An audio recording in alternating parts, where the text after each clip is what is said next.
তাদের কদর করে।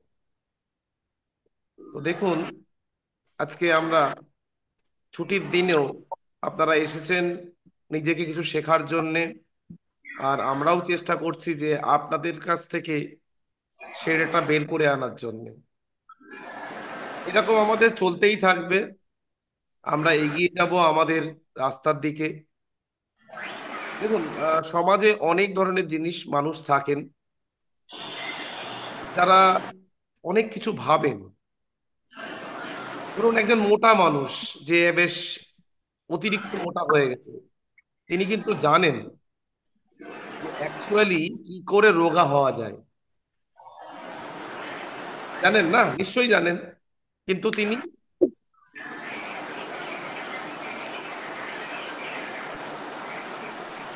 তিনি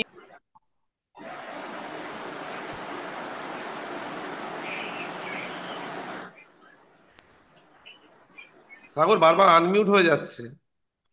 তাকে আনমিউট করা দরকার, তাকে আনমিউট করে দাও। হ্যাঁ, তোমার থেকে সাউন্ডটা আসছে কোথার থেকে?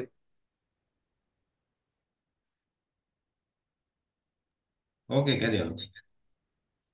Sorry for disturb. তো যেটা বলছিলাম, যে মোটা মানুষ কিন্তু জানে যে কিভাবে আমাকে রোগা হতে হবে। হয়তো দুই একদিন চেষ্টাও চলে, তারপরে সে সরে আসে, কেননা তার শরীরের পক্ষে সেটা মানে সঙ্গ দেয় না। একজন দর্জি, সে যদি ভালো কাপড়ই শুধু কাটলো, হয়তো সে কাটলো, কিন্তু সে আর সেলাই করলো না, তাহলে কি সেই দর্জির যেটা লক্ষ্যমাত্রা সেটা কি কখনো পূর্ণ হবে? নিশ্চয়ই নয়। কিছু মানুষ আছে, অবশ্যই তারা চেষ্টা করে, প্রাথমিকভাবে দু চার দিন মনোসংযোগ নিয়েও করে। মনোসংযোগটা কিছুদিন চালার পরে তারা চেষ্টাও করে, তারা অপরকে জানানোরও চেষ্টা করে, কিন্তু কিছুদিন দু একটা ব্যর্থতা তাদের কিন্তু আবার শূন্যতে ফিরিয়ে এনে দেয়। আর কিছু মানুষ কন্টিনিউয়াসলি চেষ্টা করে যায় এবং শেষে সফলতা সে অর্জন করে এবং সবাই তাকে দেখে হাততালি দেয়। তো আমাদেরও সফলতার জন্য আমাদের কন্টিনিউয়াসলি বা পার্সেন্টেন্সি আমাদের বজায় রাখতে হবে। আর যদি পার্সেন্টেন্সি বজায় রাখে 6 মাস, 1 বছর, পরিস্থিতি আপনার কাছে নত হতে বাধ্য। আপনি জানেন, একটা গল্প বলি। একটা ক্লাসের মধ্যে এক মাস্টার মশাই সমস্ত ছাত্রছাত্রীদের ভাগ করে দিয়েছিল একটা সময়। ভাগ করে বলল যে একটা দল নিখুঁত করে মাটির কলসি তৈরি করতে হবে। একটা দলকে দায়িত্ব দিল নিখুঁত করে মাটির কলসি তৈরি করতে হবে, আর একটা দলকে দায়িত্ব দিল যে বেশি পরিমাণে মাটির কলসি তৈরি করতে হবে। তো 1 সপ্তাহ পরে যখন নিয়ে আসা হলো মাটির কলসিগুলো, তখন দেখা গেল যে ছাত্রদের নিখুঁত মাটির কলসি তৈরি করতে বলা হয়েছিল, সত্যি তারা চমৎকার করেছিল। যারা বেশি সংখ্যক করার কথা ছিল মাটির কলসি, তারাও করে নিয়েছিল। আপনারা বলতে পারবেন যে সবথেকে বেশি ভালো মাটির কলসি কারা তৈরি করতে পেরেছিল? একটা আইডিয়া বলুন। টেক্সট করে জবাব দিতে পারেন, আনমিউট করে উত্তর দিতে পারেন। এক দলকে দায়িত্ব দেওয়া ছিল, তিনি সবথেকে সুন্দর মাটির কলসি তৈরি করতে হবে। সংখ্যা কম, কোনো সমস্যা নেই, একটা করে নিয়ে আসো, দুটো করে নিয়ে আসো। এক দলকে বলা হয়েছিল যে আপনাকে প্রচুর পরিমাণে করতে হবে। একটা, যেটা নিখুঁত করতে হয়েছিল তারা 3টে করে নিয়ে এসেছিল, আর যারা অনেকগুলো করার কথা ছিল তারা 300টা করে নিয়ে এসেছিল। আমাদের মধ্যে কেউ বলতে পারবেন যে কাদের মাটির কলসি ভালো হয়েছিল? লেটস ট্রাই, পার্টিসিপেট করুন, বোরিং লাগবে না। ভিডিও অন করতে পারেন আপনারা, মুখে বলতে পারেন। ট্রাই করুন, টেক্সট লিখুন।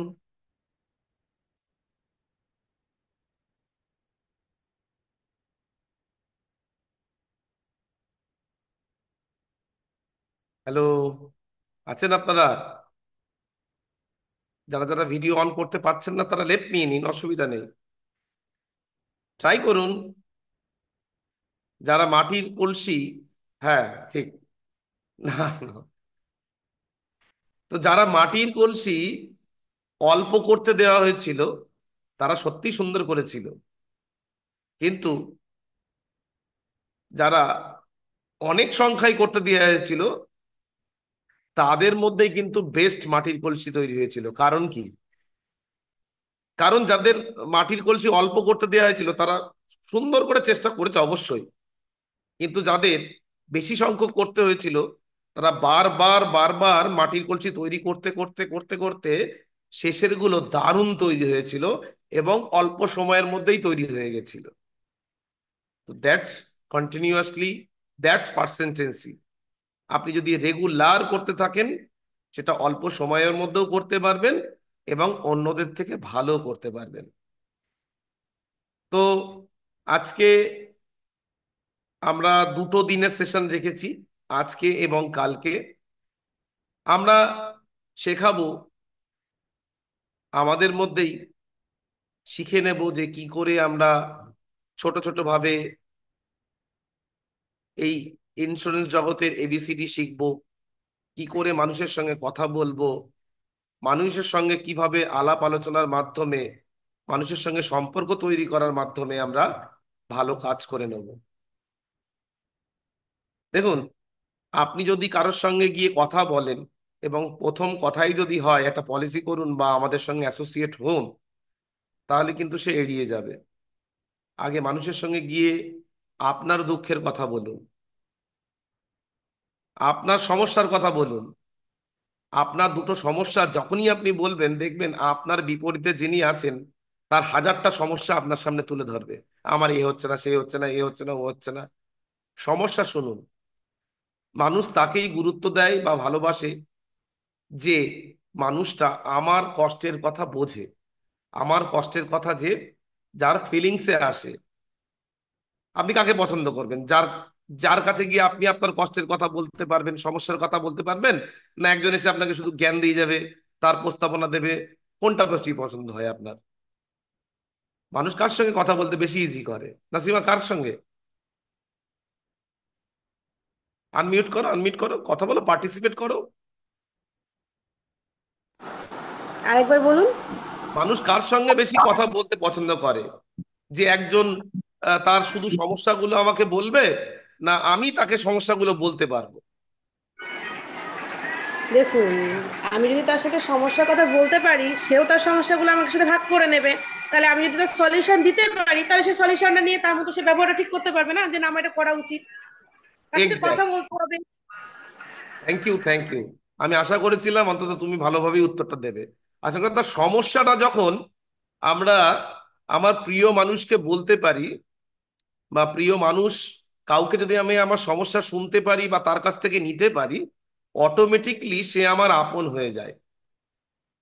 তো আমরাও যদি এই শেখার মাধ্যমে আমরা সমস্যাগুলো আমাদের সঙ্গে শেয়ার করি, নাসিমা আমার কাছে শেয়ার করলো, আমি আমার সমস্যাগুলো নাসিমার করলাম, মনোজদা মনোজিৎকে বলল, মনোজিৎ সাগরকে বলল, বা সৌমিলি আরেকজনকে বলল।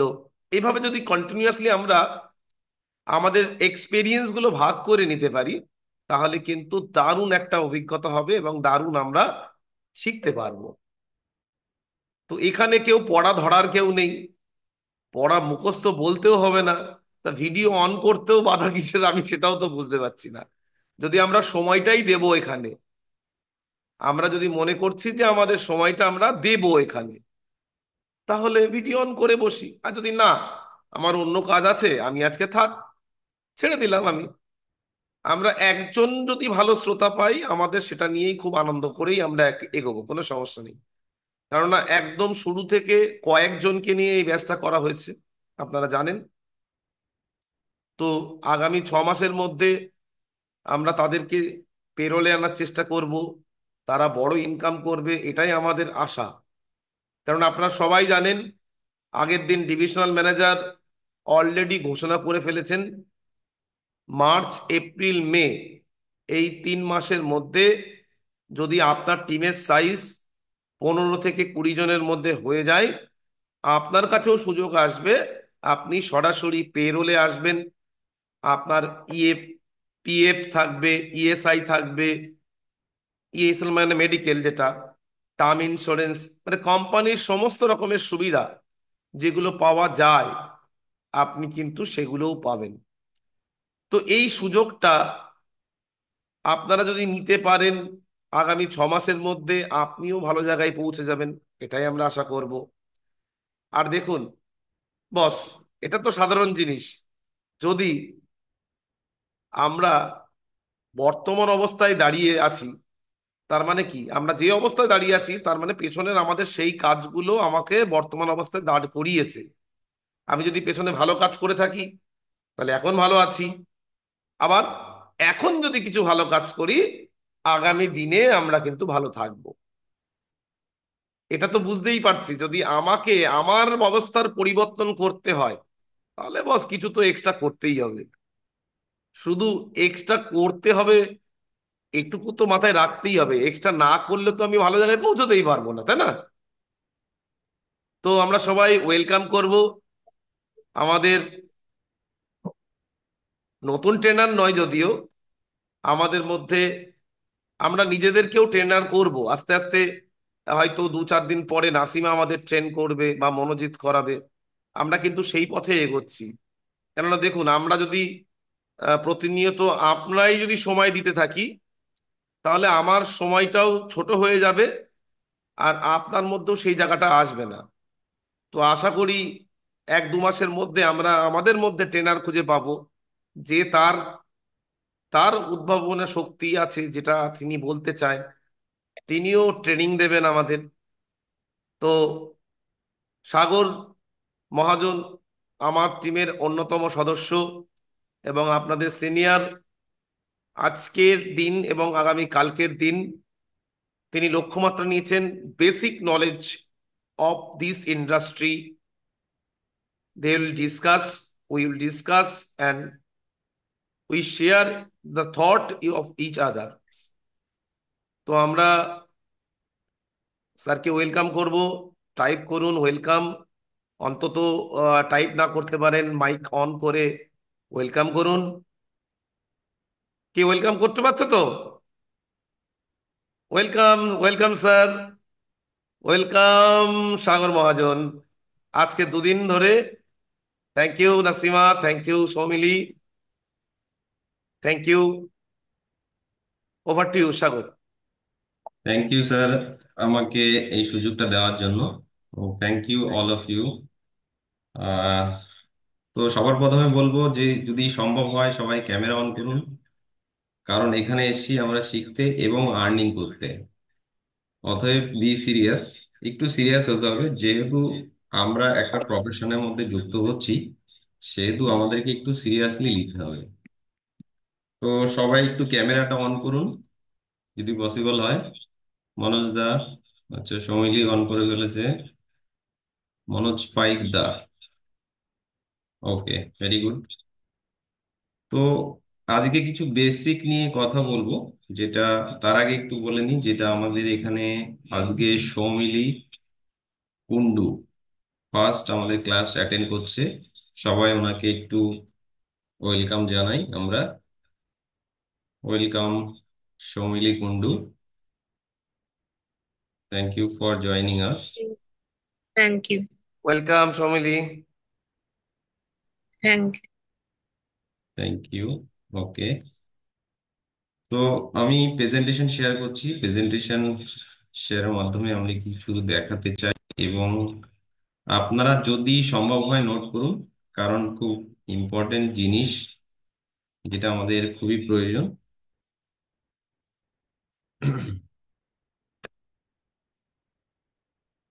আচ্ছা, ইন্স্যুরেন্স, আমরা যেহেতু এটা ইন্স্যুরেন্স ইন্ডাস্ট্রিতে রয়েছি, ইন্স্যুরেন্স কেন এটি গুরুত্বপূর্ণ? গুরুত্বপূর্ণ কেন এটা আমরা নিশ্চয়ই সবাই জানি, তবুও একটু হালকা আমি টাচ করছি, যেহেতু অনেকের মধ্যে একটু ভুল ধারণাও থাকতে পারে। তো সেটাকে ক্লিয়ার করার জন্য ইন্স্যুরেন্স একটি আর্থিক সুরক্ষা, একটি আর্থিক সুরক্ষা দেয় এবং অপ্রত্যাশিত ঘটনার অর্থনৈতিক সহায়তা দেয়। এটা কাকে দেয়? একটা ব্যক্তিকে দিতে পারে বা কোনো একটা ব্যবসাকে দিতে পারে।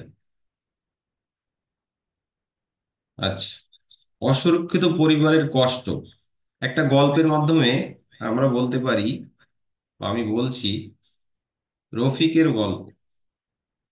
রফিকের একটি ছোট ব্যবসা ছিল। তিনি ভবিষ্যতের জন্য কোনো ইন্স্যুরেন্স নেননি। হঠাৎ একদিন দুর্ঘটনায় আহত হলেন। চিকিৎসার জন্য অনেক টাকার দরকার ছিল। তখন পরিবারের লোকজন ধার দেনা করতে বাধ্য হয় এবং তার শেষমেশ ব্যবসাটাও বন্ধ হয়ে যায়। তার মানে একটা ছোট্ট ভুলের জন্য তার কিন্তু সবকিছু শেষ হয়ে গেছে। ইন্স্যুরেন্সের গুরুত্ব, ইন্স্যুরেন্সের গুরুত্ব কি? যেটা অনিশ্চয়তা এড়ানো, আপনারা নোট ডাউন করুন। অনিশ্চয়তা এড়ানো, ভুলের মাসুল এবং আর্থিক সুরক্ষা। অনিশ্চয়তা এড়ানো এটা কি? জীবনের অনিশ্চয়তা এড়াতে ইন্স্যুরেন্স জরুরি। মানে যদি হঠাৎ কোনো সমস্যার সম্মুখীন হয়, অ্যাক্সিডেন্ট হতে পারে, হেলথ ইস্যু হতে পারে, বা অন্যান্য কোনো সমস্যা হতে পারে, সেক্ষেত্রে কিন্তু এটার সমাধান দেবে ইন্স্যুরেন্স। ভুলের মাসুল মানে ইন্স্যুরেন্স না নিলে তার জীবনে যে অ্যাক্সিডেন্ট হবে না বা হবে এরকম তো কোনো বিষয় নয়। তবে হতেও পারে, নাও হতে পারে। কিন্তু যদি না নিয়ে তার কোনো সমস্যা হয়, তার মানে সেই ভুলের মাসুল তাকে কিন্তু সারা জীবন ধরেই গুনতে হবে। আর্থিক সুরক্ষা, সঠিক পলিসি থাকলেই পরিবারের আর্থিক সংকটে পড়বে না। মানে সঠিকভাবে তাকে প্ল্যানিং মাপে যদি তাকে পলিসি নেওয়া হয় তার পরিবারের জন্য, নিজের জন্য, তাহলে কিন্তু তাকে আর্থিক সংকটে পড়তে হবে না। বিভিন্ন ধরনের ইন্স্যুরেন্স হয়, যেমন আমরা জানি একটা হলো লাইফ ইন্স্যুরেন্স আর একটা জেনারেল ইন্স্যুরেন্স। লাইফের মধ্যে আমাদের জীবনের হয়, মানুষের। আর জেনারেলের মধ্যে হয় হেলথ ইন্স্যুরেন্স, কার ইন্স্যুরেন্স, আরো বিভিন্ন ইন্স্যুরেন্স হয়, যেমন বাড়ি, ফ্যাক্টরি, গোডাউন, আরো অনেক টাইপের ইন্স্যুরেন্স হয়। সেই ইন্স্যুরেন্স গুলো জেনারেলের মধ্যে পড়ে। তো ইন্স্যুরেন্সের সুবিধাগুলো কি কি আছে? যেটা আমাদেরকে আর্থিক নিরাপত্তা দেয় এবং পরিবারকে সুরক্ষা দেয় এবং সম্পদের সুরক্ষা দেয়।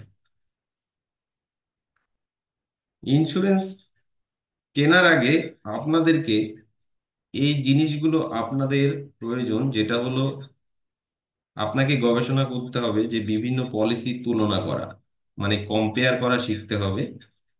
এবং প্রয়োজনীয়তা, কাস্টমারের যে কি প্রয়োজন আছে সেটা আপনাকে ক্যালকুলেশন করে তার প্রয়োজন অনুযায়ী তাকে কিন্তু পলিসি দিতে হবে। এবং কোশ্চেন, জিজ্ঞাসা, আপনি সঠিক কোশ্চেন কাস্টমারকে করবেন এবং সঠিকভাবে আপনি তাদেরকে বোঝাবেনও যে এই পলিসির এই শর্তগুলো আছে। এগুলো আপনাকে কিন্তু জানতে হবে আগে।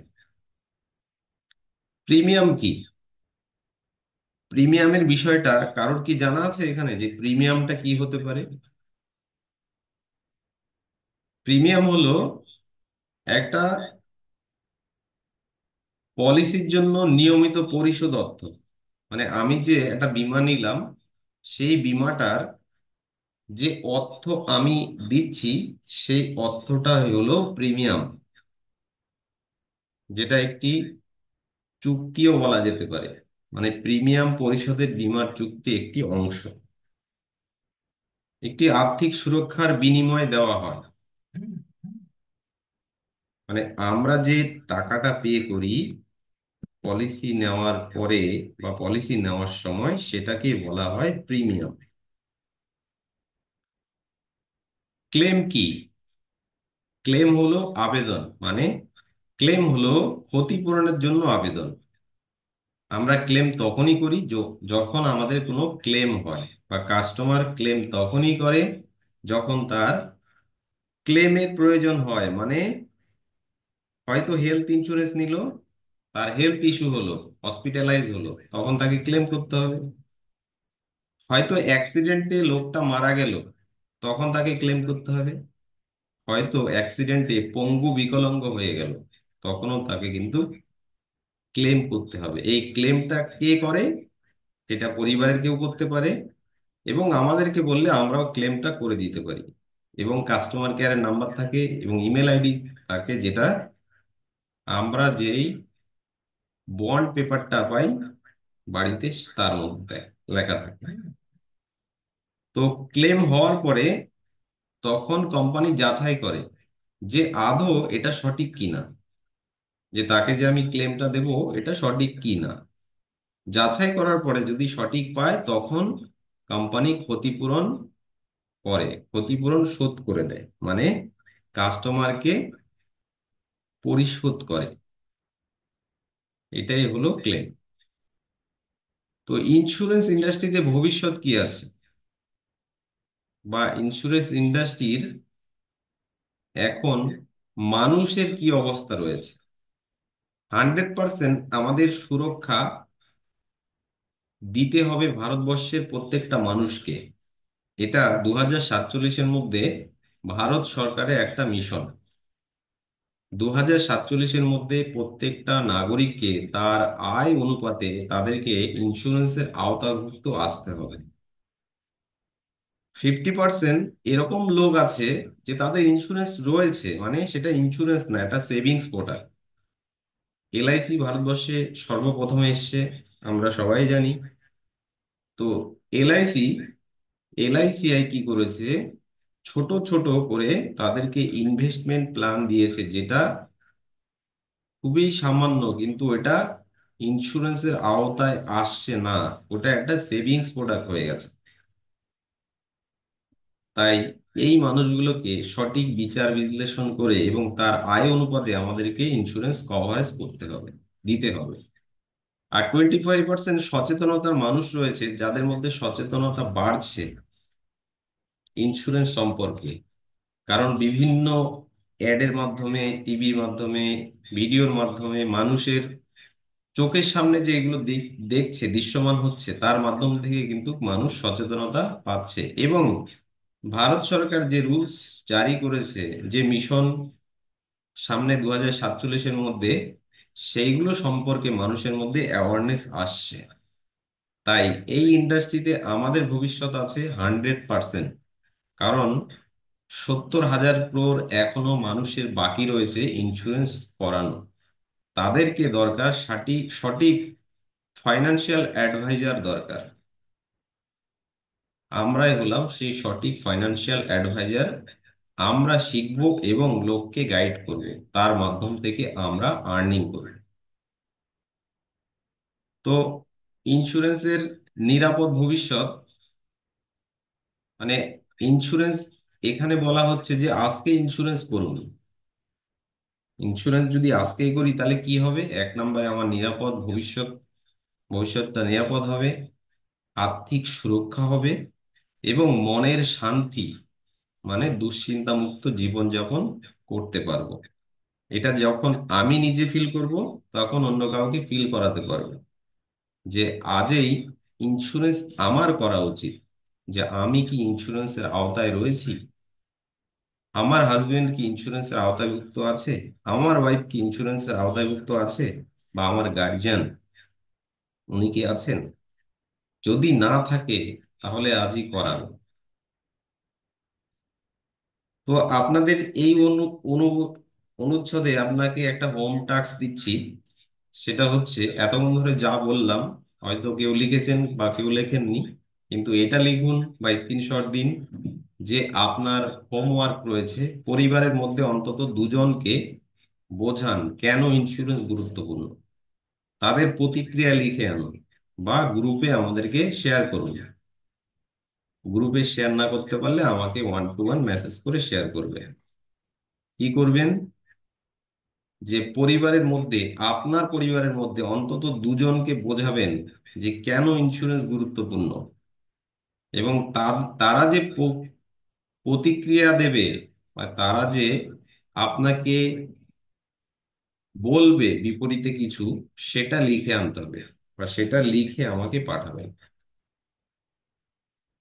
আই হোপ সবাই বুঝতে পেরেছেন এর মধ্যে। যদি এর মধ্যে কোনো কোশ্চেন থাকে আমাকে জানান, তারপরে আমি পরের পরিচ্ছদে যাব। আনমিউট করতে পারেন।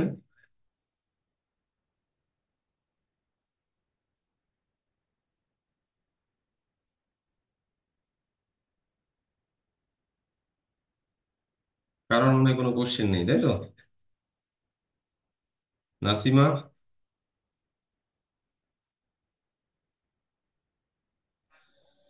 বলুন। কোনো কোশ্চেন? কোশ্চেন, যদি পরিবারকে বোঝাতে চাই তারা বুঝবে, কিন্তু তারা কি বলবে, অত টাকা নেই আমার কাছে যে আমি ইন্স্যুরেন্স করাবো। ঠিক আছে, ওইটাই লিখে দেবে, ওইটাই আচ্ছা। তুমি বলবে। তোমার যা মানে তারা যা প্রতিক্রিয়া দেবে সেটাই তুমি বলবে। এবার অত ঠিক। টাকা নেই তার মানে ওনার ইনকাম অনুপাতে করতে হবে, এমন নয় যে ওনাকে, ওনার 10 টাকা ইনকাম, ওনাকে বলা হচ্ছে যে তুমি 5 টাকায় তুমি ইন্স্যুরেন্সে লাগিয়ে দাও, তাহলে তো হবে না, তার থেকে কম করতে হবে। ইনকাম অনুপাতে তাকে ইন্স্যুরেন্সের আওতাভুক্ত আসতে হবে। ওকে, সব মিলিয়ে কোনো কোশ্চেন?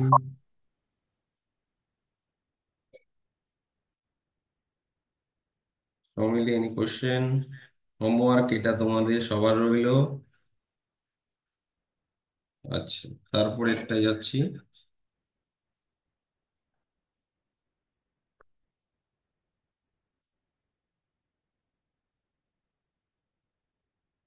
নাম্বার 2। একজন সফল ফাইন্যান্সিয়াল অ্যাডভাইজার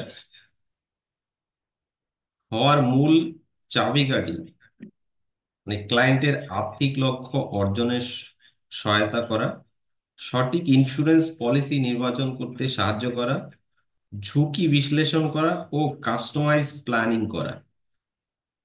মানে আপনি যে একজন সঠিক ফাইন্যান্সিয়াল অ্যাডভাইজার, তার জন্য আপনাকে সঠিক পলিসি নির্বাচন করতে হবে, তার জন্য মানে কাস্টমারের জন্য, কাস্টমারের যেটা প্রয়োজন তার উপর নির্ভর করে সঠিক পলিসি নির্বাচন করতে হবে তার জন্য।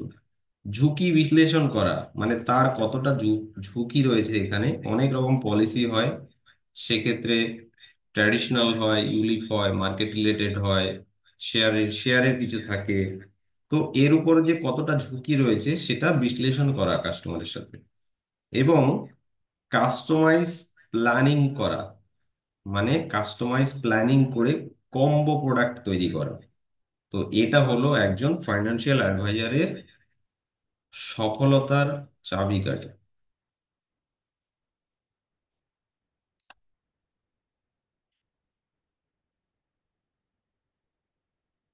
অ্যাডভাইজার বনাম এজেন্ট, মানে অ্যাডভাইজার ভার্সেস এজেন্ট, তাদের মানসিকতা কেমন হয়? নর্মাল একটা এজেন্টের মানসিকতা এমন হয় যে আমি পলিসি বিক্রি করাই আমার লক্ষ্য, কমিশনের উপর বেশি ফোকাস করা, এবং অল্প মেয়াদী সম্পর্ক, মানে ক্লায়েন্টদের সাথে সম্পর্ক, পলিসি তুললাম, সম্পর্ক শেষ, তারপরে উনি বুঝে বেড়ায়। আর নিজের লাভকে বেশি গুরুত্ব দেওয়া, যে কোন পলিসি করলে আমার বেশি লাভ হবে সেটাই আমি গুরুত্ব দেব, এটা হলো একজন এজেন্টের মানসিকতা। আমরা এখানে কিন্তু কেউ এজেন্ট নয়, এইটা মানসিকতা সরিয়ে ফেলতে হবে মাথা থেকে প্রথমে, যে আমরা কোনো এজেন্ট নয়, আমরা হলাম একজন অ্যাডভাইজার। অ্যাডভাইজারের মানসিকতা কি হওয়া উচিত, যেটা আপনাদের হতে হবে, ভবিষ্যৎ সুরক্ষিত করাই প্রধান উদ্দেশ্য, মানে কাস্টমারের ভবিষ্যৎকে সুরক্ষিত করা, এটা আপনার প্রধান উদ্দেশ্য। সঠিক পরামর্শ দেওয়া, কোনো ভুলভাল ইনফরমেশন আপনি তাদেরকে দিতে পারেন না বা দেবেন না, সঠিক আপনি জানবেন, আপনি সঠিক তাদেরকে দেবেন। দীর্ঘমেয়াদী সম্পর্ক তৈরি করা তাদের সাথে, মানে একটা কাস্টমারই আমাকে পারে দিতে কম করে 10 বছর, 20 বছর, 30 বছর, যত বছর ওনার সাথে সম্পর্ক থাকবে, ওনার থেকেই কম করে আমার 2 লাখ, 3 লাখ, 5 লাখ কাস্টমার অনুযায়ী আমার ইনকাম হবে। সেটা কিভাবে হবে সেটা আমরা পরে জানাবো, যে একটা কাস্টমারের থেকে আমার এত আর্নিং কিভাবে হতে পারে, সেটা পরে আমরা বুঝিয়ে দেবো। বিশ্বাস অর্জন করা, কাস্টমারের সাথে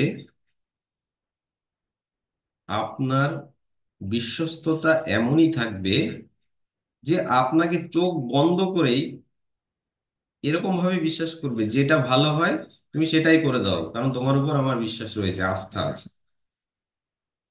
তুমি যেটা ভালো বুঝবে সেটাই আমার করে দাও। এবং 1 টাকাও যদি কোথাও ইনভেস্ট করতে হয়, আপনাকে আগে জিজ্ঞাসা করবে সেই লোকটা, যে আমি কি এটা করব, এটা কি আমার করা উচিত, সাজেশন নেবে আপনার থেকে। তাহলে বুঝতে পারলাম আমরা, নর্মাল এজেন্ট থেকে আমাদেরকে অ্যাডভাইজার, নর্মাল এজেন্ট আমরা নয় বা নর্মাল এজেন্ট আমরা হব না, আমাদেরকে ফাইন্যান্সিয়াল অ্যাডভাইজার হতে হবে। এখন আমরা বলছি ফাইন্যান্সিয়াল ডক্টর, আপনাদেরকে ফাইন্যান্সিয়াল ডক্টর তৈরি করব আমরা, স্পেশালিস্ট তৈরি করব। তাই ধৈর্য, সহ্য, কষ্ট সবকিছু আপনাদের মধ্যে রেখে আপনাদের সবকিছু সমর্পিত করতে হবে, তবে কিন্তু আমরা আপনাদেরকে বেস্টটা দিতে পারবো। এই যে প্রত্যেকদিন মিটিং অ্যাটেন্ড করা, বারবার বলা, লিংক পাঠানো, 2 বার 3 বার করে লিংক পাঠিয়ে তারপর আবার কল করা, এটা মনে হচ্ছে যে আমাদের বেশি চাহিদা, মানে আপনাদের কোনো ইচ্ছা নেই। এটা হলে কিন্তু হবে না, আগামী দিনে এরকম আমরা আর করব না।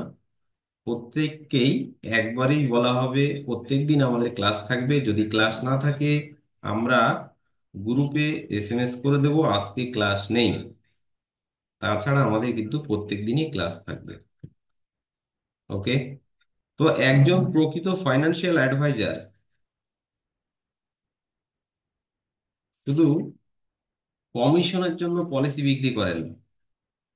আর যদি আপনি পলিসি বিক্রি করেন শুধু কমিশনের জন্য, তাহলে আপনার ক্লায়েন্ট আপনাকে ভুলে যাবে কয়েকদিন পরে, আপনার সাথে সম্পর্ক সে রাখবে না বা থাকবেও না, অন্য কারোর কাছে সে চলে যাবে, অন্য কারোর ক্লায়েন্ট হয়ে যাবে। স্মার্ট অ্যাডভাইজার হওয়ার 3টি মূল মন্ত্র। প্রথমে আপনাকে শুনতে হবে, আপনি শুনুন বেশি বেশি করে, যত বেশি শুনবেন তত কাস্টমারের চাহিদা বুঝতে পারবেন আপনি। শুনুন, ক্লায়েন্টের কথা মনোযোগ দিয়ে শুনুন, তাহলে চাহিদা বুঝবেন। পরামর্শ দিন, আপনি সঠিক পরামর্শ দেবেন ক্লায়েন্টের ভবিষ্যতের জন্য। ক্লায়েন্টের ভবিষ্যতের জন্য আপনাকে সঠিক পরামর্শ তাদেরকে দিতে হবে। সম্পর্ক তৈরি করুন, সম্পর্ক আপনাকে তৈরি করতেই হবে। সম্পর্ক যদি তৈরি না করতে পারেন, বিশ্বাস গড়ে যদি না তুলতে পারেন, তাহলে কিন্তু দীর্ঘমেয়াদী আপনার সাথে কোনো ট্রানজ্যাকশন হবে না।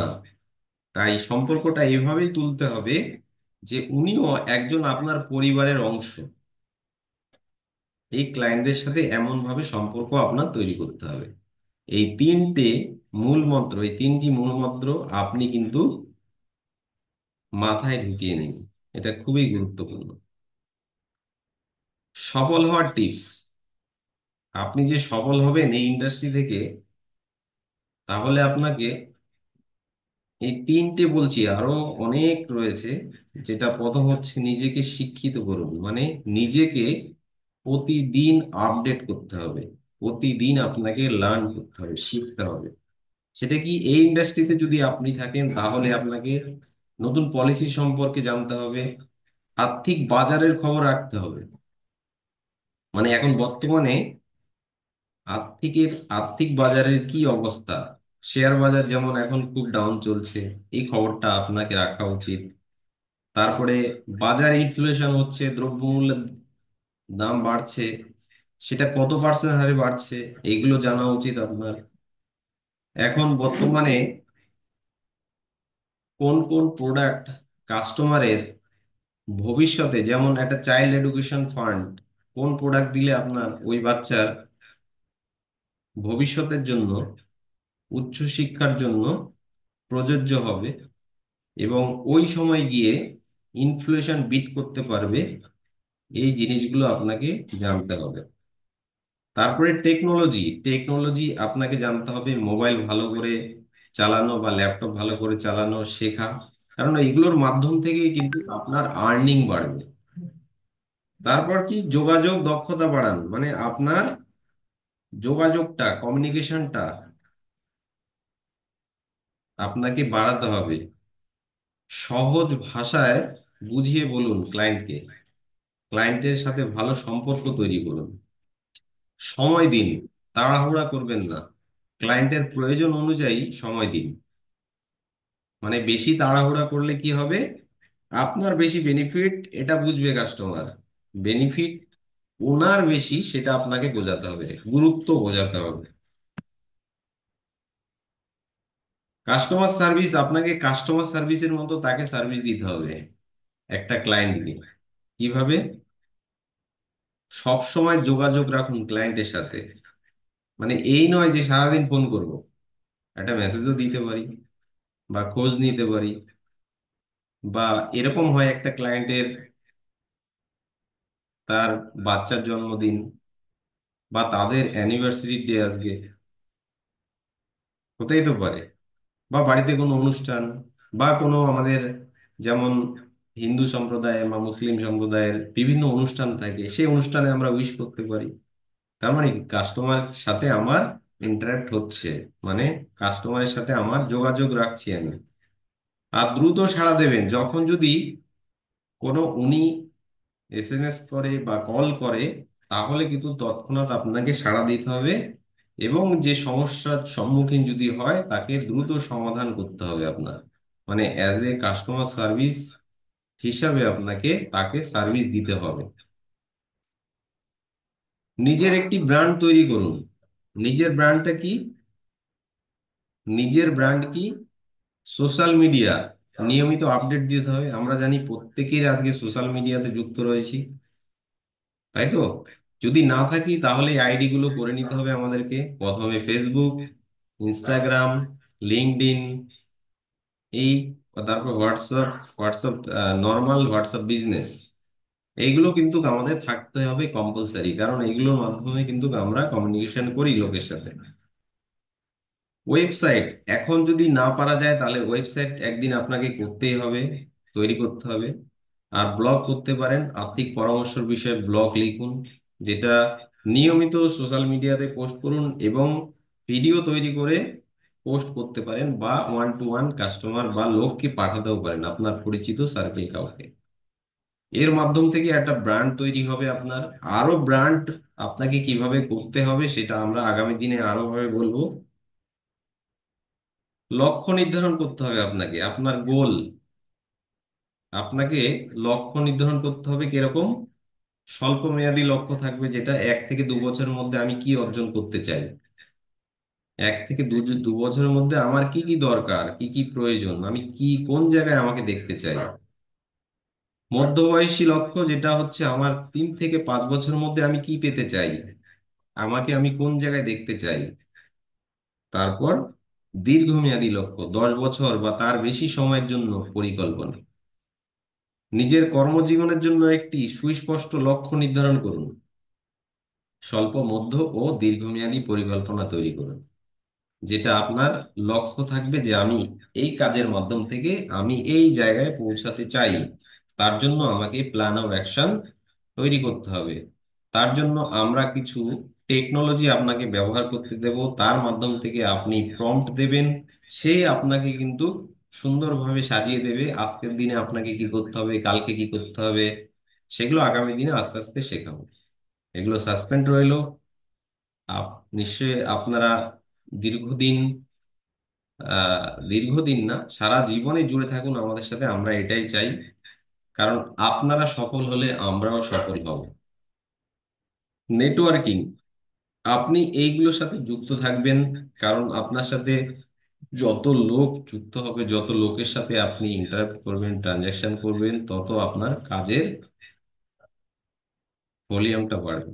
যেমন যে কোনো সেমিনারে আপনি অ্যাটেন্ড হতে পারেন, কর্মশালা, সম্মেলন, যদি কোনো সম্মেলন থাকে সেখানে অংশগ্রহণ নিতে পারেন আপনি। সাফল্যের পরিমাপ, যদি 50 জনের উপরে ক্লায়েন্ট আপনার হয়, কমপক্ষে 50 জন ক্লায়েন্ট তৈরি করুন, তাহলে আপনার মোটামুটি যে আর্নিংটা হবে, সেই আর্নিংটা অনেক, যেটা আপনার, আমার মনে হয় না যে আপনার আপনার জেনারেশনের মধ্যে সর্বপ্রথম আর আপনার ইনকাম টপকাতে পারবে। মাত্র 50 জন, আমরা বুঝিয়ে দেবো যে এই 50 জন ক্লায়েন্ট যদি আপনার থাকে, তাদের থেকে কত আর্নিং করতে পারবেন আপনি পার মান্থ বা পার ইয়ার। আয় বৃদ্ধি করতে হবে আপনার, প্রত্যেক বছর 20% বাড়াতে হবে। এবং 90% গ্রাহকের সন্তুষ্টি, মানে 90% যে গ্রাহক, মানে 50 জন যদি হয়, তার মধ্যে আপনার 90% গ্রাহকের সন্তুষ্টি নিশ্চিত করতে হয়। মানে সঠিক তাদেরকে কি মানে সন্তুষ্টি করতে হবে, মানে তাদেরকে সঠিকভাবে গাইড দিতে হবে, সঠিক সার্ভিস দিতে হবে, তাদের প্রবলেম সলভ করতে হবে, সমস্ত কিছু দিয়ে যারা, মানে সমস্ত কিছু আপনি বেস্টটা দেওয়ার পরে তাদের মনে হয় যে না, এই ছেলেটা বা এই মেয়েটা আমাকে যা দিচ্ছে, আমি তার কাজের প্রতি সন্তুষ্ট। তার মানে এরকম ভাবে 90%, কম করে 90% গ্রাহককে সন্তুষ্টি রাখতে হবে। তো এই সেশনের মধ্যে আমরা, এটা আপনাদের হোম টাস্ক, এটা স্ক্রিনশট নিতে পারেন বা লিখতে পারেন, যে ফাইন্যান্সিয়াল অ্যাডভাইজার হিসেবে আপনার ভূমিকা, যেটা আপনার হোমওয়ার্ক থাকবে, নিজের পরিচয় কিভাবে দেবেন তার একটি 1 মিনিটের ভিডিও বানান এবং গ্রুপে শেয়ার করুন বা আমাকে পার্সোনালি পাঠাবেন। আপনি আপনার নিজেকে কিভাবে পরিচয় দেবেন, যে আপনি একজন ফাইন্যান্সিয়াল অ্যাডভাইজার, সেটা কিভাবে মানুষকে প্রেজেন্ট দেবেন, মানুষকে কিভাবে বলবেন। ওকে, এর মধ্যে যদি কোনো কোশ্চেন থাকে বলতে পারেন, তারপরে পরের সেশন যাচ্ছি, এটাই last. Anybody have any question?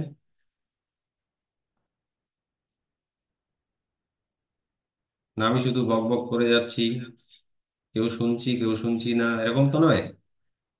Response করবে, রেসপন্স না করলে আমি কি করবো? স্যার আপনি বলুন, আমরা শুনছি। হ্যাঁ, তুমি তো শুনছো, আর কেউ শুনছে কি? সেটা আমি বলতে পারবো না, কিন্তু আমি আমার তরফ থেকে যথেষ্ট সুন্দরভাবে বুঝছি, শুনছি। ওকে, ভেরি গুড, ভেরি গুড। তারপরে সেশনটা যাচ্ছি।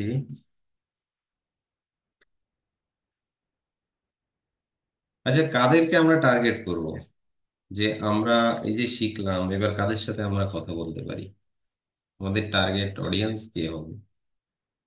আপনার 5 ধরনের ব্যক্তির সাথে আমরা, মানে আমরা টার্গেট করবো, 5 ধরনের ব্যক্তি হবে। সে ব্যক্তিগুলো কারা?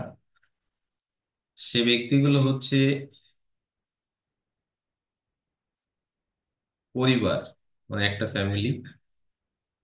একটা এক এক ধরনের ক্যাটাগরি হয় চাকরিজীবী, এক ধরনের ক্যাটাগরি আছে ব্যবসায়ী, আরেক ধরনের ক্যাটাগরি আছে তরুণ প্রজন্ম, মানে ইয়ং ইয়াং জেনারেশন বা অবসরপ্রাপ্ত। তো এদের সবার আলাদা আলাদা আলাদা আলাদা প্রয়োজন আছে, মানে আলাদা আলাদা নিড আছে। সেই নিডটা বুঝে তাদেরকে প্ল্যান প্রস্তাব করতে হবে, সেই নিডগুলো কি আর আলাদা আলাদা জিনিসটা কি। যেমন একজন পরিবার ও মধ্যবিত্ত শ্রেণী যদি লোক হয়, তাহলে তার দরকার হবে সুরক্ষা। সুরক্ষা কি? ভবিষ্যতের পরিবারের জন্য সুরক্ষা। মানে একজন পরিবারের কি চায় উনি, যে আমার পরিবারটা সুরক্ষিত থাকুক, তাই তো? তারপরে কি, একটা বাচ্চা থাকলে পরিবারের মধ্যে, সেই বাচ্চার শিক্ষার জন্য, মানে সন্তানের উচ্চশিক্ষার জন্য পরিকল্পনা করেন তারা। তার জন্য কিন্তু একটা ভালো ফান্ড প্রয়োজন হয়। সেটা প্রত্যেকটা বাবা মা উপলব্ধি করতে পারে যে আজকে একটা ছেলেকে পড়াতে গেলে কত টাকা প্রয়োজন, আগামী 10 বছর 15 বছর পরে ওই টাকাটা কতটা হতে পারে। অনেকের আইডিয়া নেই, কিছু লোকের আইডিয়া রয়েছে, সেই অনুপাতে সবাই ইনভেস্ট করে কম বেশি। তো আমাদের এই আইডিয়াগুলো নিয়ে তাদেরকে শেয়ার করতে হবে যে আজকে একটা ডক্টরি পড়াতে গেলে কম করে 25 লাখ 30 লাখ টাকা লেগে যাচ্ছে, আগামী 10 থেকে 15 বছর পরে সেটাকে 1 কোটিতে পৌঁছাবে। তো এই জিনিসগুলো নিজেকে আগে বুঝতে হবে, নিজে আগে শিখতে হবে, তারপরে অন্য কাউকে আমরা বলতে পারবো। তারপরে কি খরচ, কি কি খরচ হয় একটা পরিবারের? চিকিৎসার খরচ হয়, তাই তো? তার মানে হেলথ ইন্স্যুরেন্স প্রয়োজন আছে তাদের। চিকিৎসার খরচ নিয়ে কিন্তু দুশ্চিন্তা করেন পরিবার, যে যদি এই পরিবারে এতগুলো লোক আছে, যদি তাদের কিছু হয়ে যায় বা আমার কিছু হয়ে যায়, তাহলে তাহলে একটা পরিবারের কি কি দরকার হতে পারে? সুরক্ষা, শিক্ষা আর খরচ, এই তিনটি জিনিসের প্রতি তাদেরকে কিন্তু প্ল্যান দিতে হবে। চাকরিজীবী ও পেশাজীবী, যারা পেশায় যুক্ত রয়েছে বা চাকরি করছে, তাদের কি আছে? তাদের আয়, অবসর ও বিনিয়োগ, এই তিনটির উপর নির্ভর করছে। কি জিনিস? মাসিক যে আয় আছে সেটা নির্দিষ্ট তাদের, তাই তো? কিন্তু তাদের ভবিষ্যৎ কিন্তু অনিশ্চিত। মানে একটা স্যালারিড পিপল কি হচ্ছে, তারা নির্দিষ্ট ইনকাম করছে, কিন্তু তাদের ভবিষ্যৎ কিন্তু অনিশ্চিত থাকছে। কেন? কারণ ইনফ্লেশন মানে দ্রব্যমূল্য যে হারে বাড়ছে, তাদের আর্নিংটা সে হারে কিন্তু বাড়ছে না।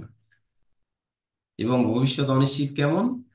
অবসর যখন হবে, তখন একটা রিটায়ারমেন্ট ফান্ড দরকার হবে, সেটা কিন্তু পরিকল্পনা তারা এখন থেকেই করবে। এখন থেকেই করবে যারা চাকরিজীবী বা নতুন চাকরি পেয়েছে বা চাকরি পেশাতে রয়েছে। বিনিয়োগ, তারা কিন্তু সঞ্চয় করবে। কি সঞ্চয় করবে? সেটা ভালো অপশন খোঁজে ওনারা, যে কোথায় সঞ্চয় করলে টাকাটা আমার বাড়বে। তো একজন চাকরিজীবীর আলাদা হচ্ছে, একজন ফ্যামিলির আলাদা হচ্ছে। মানে প্রত্যেকটা মানুষের কিন্তু আলাদা আলাদা নিড থাকে, আলাদা চাহিদা থাকে। সেই চাহিদা বুঝে কিন্তু তাদেরকে আমাদেরকে প্ল্যান দিতে হবে। তাহলে কি আছে, একজন চাকরিজীবীর আয়, অবসর ও বিনিয়োগ, এই তিনটের উপর কিন্তু তারা ফোকাস করে। ব্যবসায়ী ও উচ্চ আয়ের মানুষ, এনারা কিসের জন্য করে বা এনাদের কি প্রয়োজন আছে, এনাদের নিড কি আছে? এনারা বিনিয়োগ করতে পছন্দ করে, বড় বিনিয়োগ করতে চায় আর ঝুঁকি কমাতে চায়। মানে ব্যবসায়ীরা সবসময় তো একটা রিস্কে থাকে, ব্যবসা মানে কি, লাভ লস, তাই তো? তাহলে এনারা চায় এমন কিছু বিনিয়োগ করতে, যেটা যে বিনিয়োগটা ঝুঁকি কমাবে, মানে কোনো ঝুঁকি থাকবে না, কম ঝুঁকি থাকবে, সেরকম বিনিয়োগ করতে চায়। আর কি চায়? ট্যাক্স বাঁচানো, মানে ট্যাক্স সঞ্চয় করা। তাহলে আমাদের ইন্স্যুরেন্স প্রোডাক্টটা হলো ট্যাক্স বাঁচায়, আর অন্য কোনো প্রোডাক্টে কিন্তু ট্যাক্স বাঁচাতে পারে না। ইন্স্যুরেন্স হলো গভর্নমেন্ট প্রোডাক্ট, সরকারি প্রোডাক্ট বলেই কিন্তু সে ট্যাক্সের ছাড় দিচ্ছে। তাহলে যারা ব্যবসায় আছে বা উচ্চ আয় করে, তাদের কিন্তু ট্যাক্সেশনের জন্য ইন্স্যুরেন্স প্রোডাক্টটা খুবই দরকার তাদের। আর কি, ওয়েলথ, সম্পদ তৈরি করার জন্য তাদের কিন্তু এই প্ল্যান চায় তারা। মানে এমন একটা প্ল্যান চায়, যেই প্ল্যান থেকে তারা সম্পদ সৃষ্টি করতে পারবে। তাহলে সেই প্ল্যানগুলো আমাদের ইন্স্যুরেন্সে রয়েছে, তাদেরকে সেই অনুপাতে তাদেরকে প্ল্যান দিতে হবে। নতুন দম্পতি বা ইয়াংস্টার যারা রয়েছে, তাদের কি, তাদের প্রথম হচ্ছে বিনিয়োগ করবে, স্মার্ট বিনিয়োগ করতে চায় তারা। আর তারা চায় কভারেজ, মানে কম খরচে ভালো কভারেজ চায়, মানে প্রোটেকশন। আর কি চায়? সমাধান, এই সমাধানটা কি দ্রুত চায়, যে আমাদের দ্রুত সমাধান হলে আমাদের ভালো লাগে, মানে কুইক কুইক কুইক অ্যাকশন। তাহলে নতুন দম্পতি কি কি চাইছে? বিনিয়োগ, কভার আর সমাধান। সিনিয়র সিটিজেন ও অবসর প্রাপ্তরা, তারা কি কি চায়? তারা চায় স্বাস্থ্য, পেনশন, উত্তরাধিকারী। মানে যারা এজেস পার্সন তাদের স্বাস্থ্যের জন্য স্বাস্থ্যের উপর নজর রাখে কখন কি হবে। আর পেনশনটা রেগুলার, মানে যেহেতু আয়ের নিশ্চয়তা, তার জন্য পেনশনের উপর ফোকাস দেয়। আর কি উত্তরাধিকারী, উত্তরাধিকারী মানে সম্পদ পরিকল্পনা করতে চান। তো এই হলো সিনিয়র সিটিজেনদের প্ল্যান। কাস্টমার সাইকোলজিটা বুঝতে হবে। মানুষ নিজের সমস্যা সমাধান চায়, পলিসি নয়। মানে আপনি কাস্টমারের সমস্যা সমাধান করলেই সে আপনার থেকে পলিসি নেবে। পলিসি কিন্তু উনি নেয় না, উনি সমস্যার সমাধান নেয়। কাস্টমার সবকিছু একবারে বুঝতে চায় না, মানে একবারে সব বুঝে নেবে এরকম চায় না কাস্টমার। কাস্টমার কি যুক্তি দিয়ে কেনে, কিন্তু কিন্তু তাকে সিদ্ধান্ত নেয় আবেগ দিয়ে। যদি আবেগের মাধ্যমে তাকে বশ করতে পারেন, সে আপনার থেকে নেবে পরে। তার মানে তার সাইকোলজিটা আপনাকে বুঝতে হবে, যে এইভাবে আপনাকে প্ল্যান অফ অ্যাকশন করে চলতে হবে। মানুষ কখনো কোনো কিছু কেনে না, কেনে তার সমাধান। যদি তার প্রবলেম থাকে, সেই প্রবলেমের সমাধানটা সে কিনতে চায়। এবার সেই সমাধানটা হতেই পারে লাইফ ইন্স্যুরেন্স, হতে পারে বা হেলথ ইন্স্যুরেন্স হতে পারে, বা গাড়ির ইন্স্যুরেন্স হতে পারে, বাড়ির হতে পারে, বিভিন্ন কিছু, অন্যান্য কিছু, এক একজনের এক এক রকম থাকে। সমস্যার সমাধান কি আছে, ঝুঁকি। আগে প্রথমে বুঝুন তাদের সমস্যা কি আছে, তারপরে সেই অনুযায়ী তাকে সমাধান দিন। এবং গল্প বলার কৌশল ব্যবহার করুন। মানে যেটা ইমোশনালি আমরা হয়ে যাই, সেটা হচ্ছে গল্পের মাধ্যমে। সমস্যার সমাধান আগে আপনাকে বুঝতে হবে, তারপরে সেই অনুযায়ী তাদেরকে সমাধান দিতে হবে। আর আমাকে গল্প বলার কৌশল ব্যবহার করতে হবে। গল্পের মাধ্যমে আমরা মানুষকে বোঝাতে পারি, সমাধান দিতে পারি, এবং আকার ইঙ্গিতে অনেক কিছু ভাবে বহিঃপ্রকাশ করতে পারি, সেটা গল্পের মাধ্যম থেকে। আবেগ দিয়ে সিদ্ধান্ত, প্রথম হচ্ছে নিরাপত্তা, ভবিষ্যৎ সুরক্ষিত করবে, যেটা আবেগের মাধ্যমে আমরা বলতে পারি।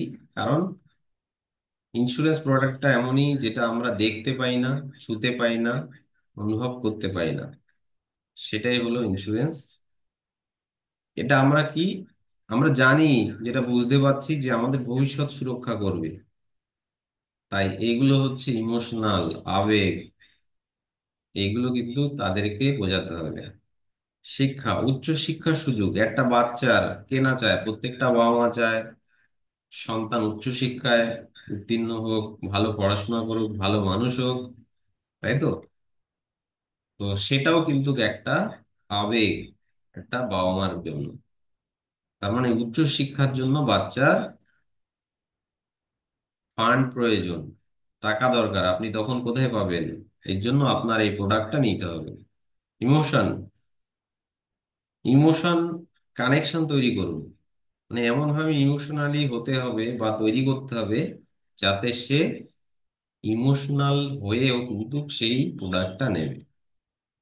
বাচ্চার জন্য হতে পারে, ভবিষ্যৎ সুরক্ষার জন্য হতে পারে, স্বাস্থ্যের জন্য হতে পারে, বিভিন্ন বিভিন্ন এক্সেট্রা এক্সেট্রা। সফলতার কৌশল, নিরাপত্তা, চাহিদা, সমাধান, গল্প। তো এটা হচ্ছে, প্রথমে নিরাপত্তা দিতে হবে, চাহিদা বুঝতে হবে, সমাধান করতে হবে, এবং গল্প বলতে হবে। এটার মধ্যে আমরা এসে গেলাম লাস্ট পর্যায়ে। এটার মধ্যে কি করব, আমাদের হোমওয়ার্ক হচ্ছে নিজের পরিচিতদের মধ্যে কমপক্ষে 5 জন সম্ভাব্য ক্লায়েন্টের নাম লিখুন, এবং কেন তাদের দরকার হতে পারে তা লিখে আনুন। স্ক্রিনশট দিতে পারেন বা লিখতে পারেন। এটাই হলো আমার 3টে টপিক ছিল আজকে। আবার কালকের জন্য 3টে আছে, মানে আগামী 2 দিনের জন্য, আজ আর কালকের জন্য আমাদের বুট ক্যাম্পিং ছিল। তো আগামী দিনে আমরা আরো 3টে প্রেজেন্টেশন শেয়ার করব আমরা আপনাদের সাথে। তো আপনাদের এই প্রেজেন্টেশনটা বা আজকের যে আমাদের মিটিংটা, কথোপকথনটা আপনাদের কাছে কার কি কেমন লাগলো এবং কার কেমন কি মনে হলো বা কি কি কোশ্চেন আছে আপনারা এক এক করে আনমিউট করে বলুন, ফিডব্যাক দিন। প্রথমে নাসিমা বলুন। স্যার, আমাদের যে ফাইন্যান্সিয়াল যে একটা কাজ, এই যে কাজের মধ্যে আমরা যদি কাউকে কোনো বিষয়ে বলতে চাই, তাকে বোঝাতে হবে, তার সাথে তার কথাগুলো মন থেকে শুনতে হবে, এমনকি আমার কথাগুলো সে বুঝবে, তার কথাগুলো আমাকে বুঝতে হবে। ওকে। তারপর তাকে আমি বোঝাতে পারি যে না, এটা করলে তোমার এটা ভালো হবে, তার ভালো পরামর্শ দিতে পারি যে তার এখানে টাকাটা রাখলে তার একসময় কাজে লাগতে পারে, সে তার জীবন বীমার মাধ্যমে হোক কি তার চিকিৎসার মাধ্যমে হোক, যে কোনো একটা হতেই পারে। মানুষের কখন কি হয় সেটা তো বলা যায় না। যদি সে টাকাটা ঠিক মতো রাখার জায়গাটা ঠিক মতো জানতে পারে, সেখান থেকে সে তার নিরাপত্তা করতে পারে। রাইট। Very good, excellent. আমাদের ব্যাপারটা হলো আমরা তাদেরকে বুঝবো, তাদেরকে ভালো করে পরামর্শ দেব, এমনকি তাদের সঠিক জায়গাটা চিনিয়ে দেবো। Very very okay. Promili ma'am বলুন, আপনি প্রথম দিন যেহেতু, বলুন আপনার একটু এক্সপিরিয়েন্স শুনি। শুনতে পাচ্ছি না, আনমিউট করুন। ইন্ট্রোডাকশনটা কিভাবে দেবো সেটাই প্রবলেম। হ্যাঁ হ্যাঁ। ইন্ট্রোডাকশনটা কিভাবে দেবেন তাই তো? কিভাবে দেবো ওকে, আমি বললেন আপনাকে না? ইন্ট্রোডাকশন কিভাবে দিতে ইন্ট্রোডাকশন। হবে, ইন্ট্রোডাকশন আপনি কিভাবে দেবেন, আমি সেটা আপনাকে ওয়ান টু ওয়ান পাঠিয়ে দেবো, যে আপনি কিভাবে ইন্ট্রোডাকশন আপনি দিতে পারেন। আমি রাতে পাঠিয়ে হুম, দিচ্ছি আপনাকে।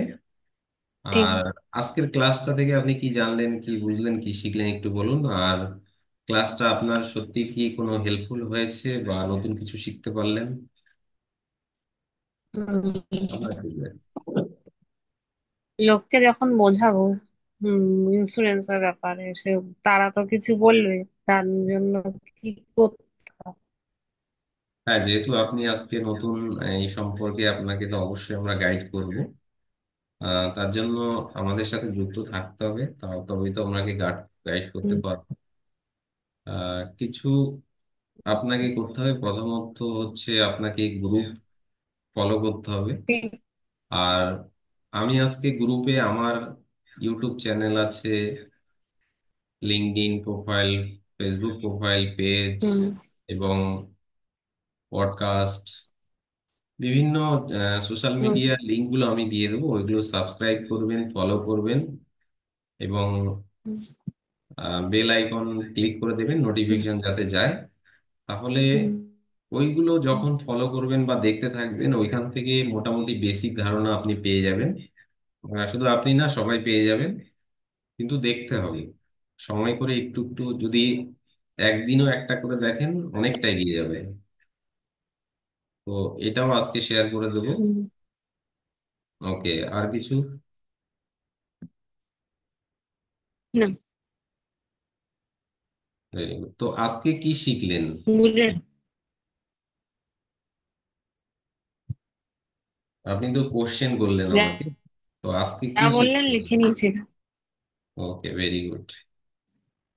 হুম, ভেরি গুড। আহ তারপরে কি আছে? মনোজ পাইকদা। হুম, হুম, না। পাইক বাবু বলুন, কোনো কোশ্চেন? আনমিউট করুন। আজকে সেশন আপনার কাছে কেমন লাগলো, কি শিখতে পারলেন? বা খুব ভালো লেগেছে। আপনারা প্রত্যেকদিন বেশ ভালো করে বোঝাচ্ছেন, আমাদের জীবনে কাজে লাগবে সেগুলো। আমরা চেষ্টা করছি আস্তে আস্তে যেন কাজে লাগাতে পারি। আজকে কি শিখলেন? ভালো তো, ভালোর শেষ নেই, অনেক ভালোই আছে এখনো সামনের দিকে। আজকে শিখলাম কি ধরনের ইন্স্যুরেন্স বা মানুষদের কিভাবে কথা বলতে অ্যাপ্রোচ করতে হবে, এগুলোই শিখলাম। কাদের কাদের অ্যাপ্রোচ করতে হবে, কাদের কাদের টার্গেট করতে হবে। দেখুন, মনোজবাবু সম্পর্কে একটু বলি আপনাদের সবাইকে। মনোজবাবু একটা কাজের সাথে যুক্ত রয়েছে, তবুও কিন্তু উনি ওই কাজটার সাথে সাথে আমাদের এই কাজটাও করছে, শিখছে। এবং তো সবাই মনোজবাবুর জন্য আমরা লিখবো MPTY, more power to you. মানে একটা কাজের মাধ্যমে রয়েছে, ভালো শিখছে এবং সেটাকে অ্যাপ্লাই করার চেষ্টা করছে, এটাই অনেক। তো আপনারা সবাই কিন্তু কোনো না কোনো কাজের সাথে যুক্ত আছেন বা কেউ নেই, কিন্তু এই কাজটা আমাদের এমনই যে আপনি চাইলে বাড়িতে বসে করতে পারেন, অফিসে এসে করতে পারেন, আপনি ভারতবর্ষের যে কোনো জায়গায় গিয়ে কিন্তু করতে পারেন। তার জন্য অপরচুনিটি রয়েছে, এটা প্যান ইন্ডিয়া বেসিসে কাজ হয়। এবং ইভেন আপনি অনলাইনের মাধ্যম থেকেও কিন্তু কাজ করতে পারেন। আর এই ফাইন্যান্সিয়াল ইন্ডাস্ট্রিতে আমরা সেই জায়গাটা আপনাদেরকে তৈরি করে দিতে চাই, যারা অনলাইন সম্পর্কে মোটামুটি ধারণা আছে তাদেরকে আরো গ্রোথ করা, এবং এই ফাইন্যান্সিয়াল অ্যাডভাইজারি দিয়ে, মানে ফাইন্যান্সিয়াল অ্যাডভাইস করে লোককে তাদের থেকে ফি নেওয়া, মানে অনলাইন বেস ফি কালেক্ট করা। যেমন আমরা দেখি না অনেকেই যে কোনো পরামর্শের জন্য তাদেরকে ফি পে করতে হয়। নর্মালি তো আমরা দেখি কোনো ডক্টরের কাছে যদি আমরা যাই তাহলে তাদেরকে ফি দিতে হয়। তো তেমনি হুম। এই ফাইন্যান্সিয়ালি যখন আমরা অ্যাডভাইস করব, লোককে গাইড করব, তখন আমরা ফি নেব। আপনাদেরকে সেই জায়গায় আমরা তৈরি করতে চাই, সেই জায়গাটা, সেই গাইডেন্সটা আমরা দিতে চাই। তার জন্য আপনাদেরকেও দিতে দিতে দিতে হবে কিছু, তাই তো? তার জন্য সঠিক টাইমে আপনারা আহ, প্রত্যেকদিন আসবেন এবং সঠিকভাবে মানে ক্লাসটা অ্যাটেন্ড করবেন, লিখবেন, নোট ডাউন করবেন এবং সেটাকে ইমপ্লিমেন্ট করবেন। কোনো সমস্যা হলে যে কোনো সময় কল করবেন এবং সমাধান করার আমরা যথাসাধ্য চেষ্টা করব। আর নিজেকে এটাকে অ্যাপ্লাই করতে হবে। যত আপনি অ্যাপ্লাই করবেন ততই কিন্তু আপনি এক্সপার্ট হবেন। আপনি শিখলেন, সেটা চুপচাপ বসে রইলেন, সেটাকে কোনো অ্যাপ্লাই করলেন না, তাহলে কিন্তু সেটা বৃথা হবে। আর আমরা এইভাবেও তৈরি করতে চাই, যেটা সম্রাট স্যার বলছিল, যে আমাদের অনেক ট্রেনার প্রয়োজন। মানে আমাদের লোক যারা আসবে তাদেরকে ট্রেন করতে হবে, ট্রেনিং দিতে হবে। তাই আগামী দিনে আমরা নির্বাচন করব যে আমাদের ট্রেনার লাগবে, কাদের কাদেরকে আমরা ট্রেনার করব। তার মানে নিশ্চয়ই তাদেরকেই ট্রেনার করব যারা ভালো বুঝেছে, ভালোভাবে বুঝতে চাইছে, ভালো, যারা ভালো শ্রোতা হয়, তারাও বক্তা হতে পারে ভালো, তাই তো?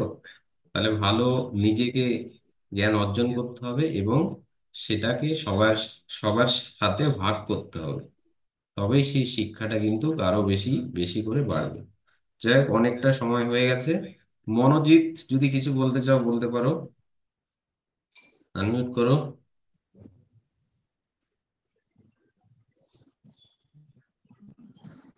মনোজিৎ,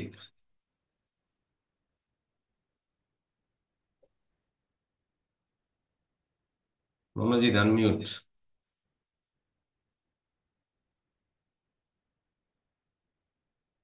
প্রথমে ধন্যবাদ দিচ্ছি মনোজিৎকে। কালকে না আজকে পরীক্ষা ছিল, পরীক্ষাটা কেমন হলো? পড়াশোনার ভালো। মাধ্যমে কিন্তু ও কাজ করছে। হ্যাঁ। পরীক্ষা ভালো ছিল, তাই তো? হ্যাঁ। ওকে, বলো তুমি ওনার আজকে কি শিখলে, কি বুঝতে পারলে, কি কোশ্চেন আছে? কোশ্চেন তো আছে। আর আজকে এক নতুন জিনিস শিখলাম, কিভাবে যে আমি জানতাম না যে কিভাবে ক্লেম করার বিষয়টা, ওই বিষয়টা আমি জানতাম না যে কখন ক্লেম করতে হয়, কখন পাওয়া যায় বা কি। ওই বিষয়টা আমার শিখলাম আজকে, ওইটা আমার ভালো লাগলো সব থেকে বেশি। Very good. আর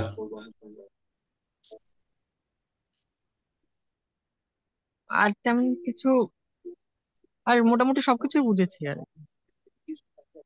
ওকে, ঠিক আছে। ধন্যবাদ সকলকে অ্যাটেন্ড করার জন্য। আমি স্যারকে এবার ওভার করছি। স্যার কিছু বলে তারপরে আমরা লাস্টের দিকে বিদায় নেব। Thank you sir, over to you. Thank you sir. খুব ভালো লাগলো, আপনারা একদম শুরু থেকে শেষ পর্যন্ত মনোযোগ সহকারে শিখছেন।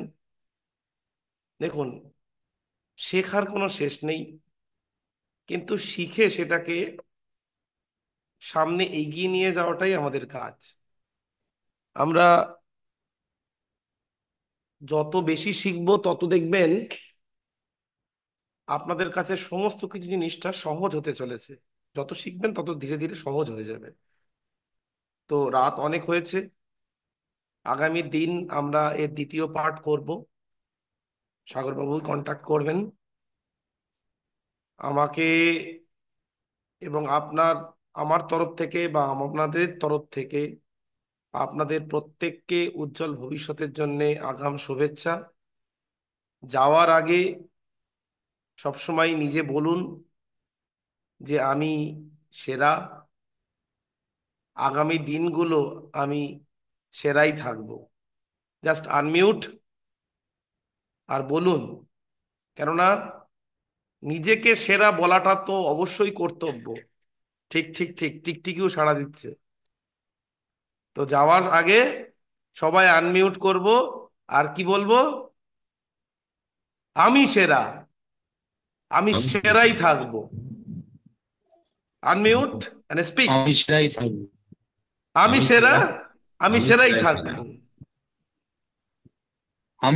আমি সেরাই থাকবো। একদম। আর সবার আগে, যাওয়ার আগে পেছনে এরকম করে নিজের কাঁধে একটা সাবাসি দেন, যে সাবাস, আমি এই 1 ঘন্টা মনোনিবেশ করে আমি শিখেছি।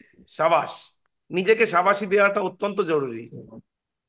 সাবাসী। সাবাসি দিন একবার। Thank you. ওকে, আজকের দিনটাও ওকে, আমাদের গুড হোক, নাইট। আগামী দিন সকলের হোক। Thank you, good night. Thank thank you, you. Good night. Good night.